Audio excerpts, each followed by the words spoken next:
गजब का पान लगाया है, खाओ और जन्नत की सैर करो। बहुत शुक्रिया खलील भाई। अस्सलाम वालेकुम खलील भाई। वालेकुम सलाम, खुदा बख्श। कैसे आ रहा, मुझे हुक्म करते मैं आ जाता। बस खलील भाई, सरदार साहब का हुक्म था इसलिए मुझे आना पड़ा। ये तो हमारी खुशकिस्मती है। बताइए हमारे लिए क्या हुक्म है? सरदार साहब का हुक्म था 1 किलो चूना ले आओ, वही लेने आया हूँ। 1 किलो चूना अभी दे देता हूँ, सरदार साहब का हुक्म है। क्या नाम है तुम्हारे सरदार का? जी, मैं सरदार शमशेर खान के पास काम करता हूँ। तुम्हारे सरदार ने इतना चूना क्यों मंगवाया है? ये तो सरदार ही जाने, उन्होंने हुक्म किया मैं लेने आ गया। कुछ तो गड़बड़ है। तुम सरदार के पास क्या काम करते हो? वैसे तो सरदार के पास बहुत नौकर चाकर हैं, मैं उनका खास मुलाजिम हूँ, उनको पान बना के खिलाता हूँ। समझ गया। मेरा मशवरा है तुम 1 किलो चूना नहीं 1 किलो दही लेकर जाओ।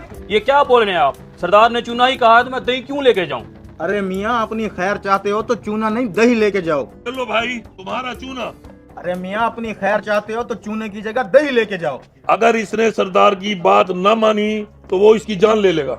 लेकिन इसकी जिंदगी तभी बचेगी अगर ये चूने की जगह दही लेके जाएगा। आगे तुम्हारी मर्जी। कहीं वाकई सरदार मेरी जान लेने का तो नहीं सोच रहा?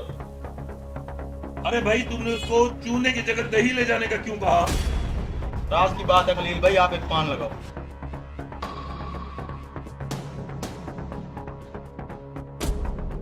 उस अजनबी के कहने पे मैंने चूने की जगह दही तो ले ली, लेकिन सरदार को क्या जवाब दूंगा? अल्लाह ही मदद करे मेरी। जाओ जाके नहलाओ इस घोड़े को। हाँ खुदा बख्श, चूना ले आई हो? जी सरदार, ले आया हूँ। ठीक है, ये चूना तुमने खाना है। मुझे ये चूने वाला डब्बा खाली चाहिए, खाओ। सरदार, मैंने कहा मुझे ये डब्बा खाली चाहिए, खाओ ये चूना।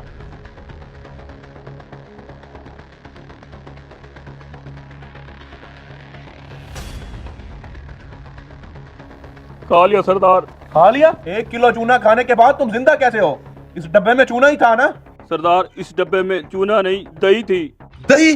मैंने तुम्हें 1 किलो चूना लाने को भेजा था। सरदार, मैं पान वाले से चूना ही लेने गया था, वहाँ एक अजनबी बैठा था, उसने कहा था चूने की जगह दही ले जाओ, तुम्हारी जान बच जाएगी। तुम्हें तो मैं बाद में देखूंगा, पहले उस अजनबी को बुला के लाओ। अस्सलाम वालेकुम। वालेकुम सलाम। तुम्हारे कहने पे मैं चूने की जगह दही तो ले गया था, मेरी जान तो बच गई। अब तुम्हें सरदार ने बुलाया है। अंदाजा था मुझे इस बात का। अल्लाह ताला इनको सरदार के कदम से बचाए। तो ये है तुम्हारा सरदार? मैंने अपने मुलाजिम को चूना लाने का कहा था, तुमने इसे दही ले जाने का क्यों बोला? क्योंकि मैं जानता था वो चूना आपने इसी को खिलाना है। तुम्हें कैसे पता चला कि वो चूना मैंने इसे खिलाना था, जबकि ये बात तो इसे भी मालूम नहीं थी, सिर्फ मैं जानता था।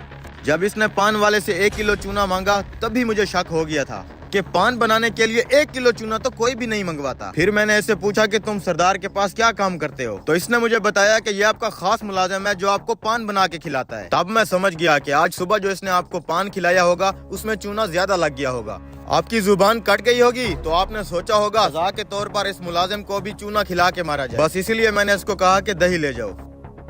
मानना पड़ेगा यार, गजब के ज़हीन इंसान हो तुम। यहाँ बैठो, मैं तुम्हारी जहानत पे तुम्हें इनाम देना चाहता हूँ। मांगो, क्या मांगते हो? मुझे कुछ नहीं चाहिए सरदार, बस मेरी एक नसीहत याद रखना, जब इंसान का वक्त खत्म होता है तो मालो दौलत रुपया पैसा कुछ भी काम नहीं आता, सिर्फ इंसान के अच्छे अमाल काम आते हैं। गरीबों पे जुल्म करना छोड़ दे सरदार, इंसान खता का पुतला है, मुलाजिमों की छोटी मोटी गलतियां माफ कर दिया कर।